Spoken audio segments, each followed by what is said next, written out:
یا الہ العالمین ما علم کړی دی ما دې ته مسایل بیان کړي دي زه به باندې جنت ته ځم شهید ورته وایي یا الہ العالمین ما خو د دین اسلام لپاره خپلې مینې پورې کړي دي الہ العالمین زما مینه د دې خو ډېر قیمت دی ستا په دې باندې راغلی په جنت کې زه داخلېږم عالم به ورته یا الہ العالمین دا شهید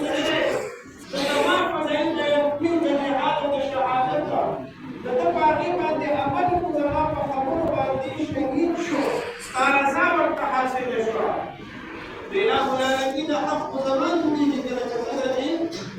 شهید نواد چې جنت ته لاړ شو هغه ټیم کې وسخین سات روان دي چې ورته وایي یا الہ العالمین دغه عالم دین دی چې کله تعلیم او علم حاصلولو نو دلته ما چې کتابونه اخیستل کله ما پیسې ورکولې نو ما ورته کتابونه واخیستل ما مرسته وکړه ما امداد وکړو د هغې په وجه باندې علم حاصل کړو او چې علم یې حاصل کړو نو مسایل یې بیان کړو شهید واورېدل هغه شهادت نه وړاندې هغه پرې عمل وکړو هغه شهید شو نو په دې شهید ته شهادت ملو شوی دی او دې عالم ته علم ملو شوی دی نو دا خو ورته الهه زما په وجه تا ورکړی دی که ما ورته دغه کتابونه مو اخیستي ما ورسره دغه اخلاص نه وی کړی دغه علم مو حاصل کړی شهید په خبرې دې مې اورېدلې والدینو محترمو مقصد دې د دې خبرې دا دی چې هغه علما الحمدلله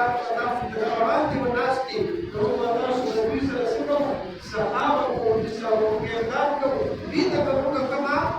چنده ورکړو یا ورته شکرانه ورکړو هغه به دې چېرته وړي یا به پرې ځان له کتاب اخلي یا به پرې ځان له قرآن مجید اخلي یا به د مدرسې خرچه پرې کوي نور به پرې څه کوي نو زموږ او ستاسو مقابل کې چې دی بیا سوالونه کېږي یا بیانوي کوي موږ تاسو ټول باندې خپل کارونه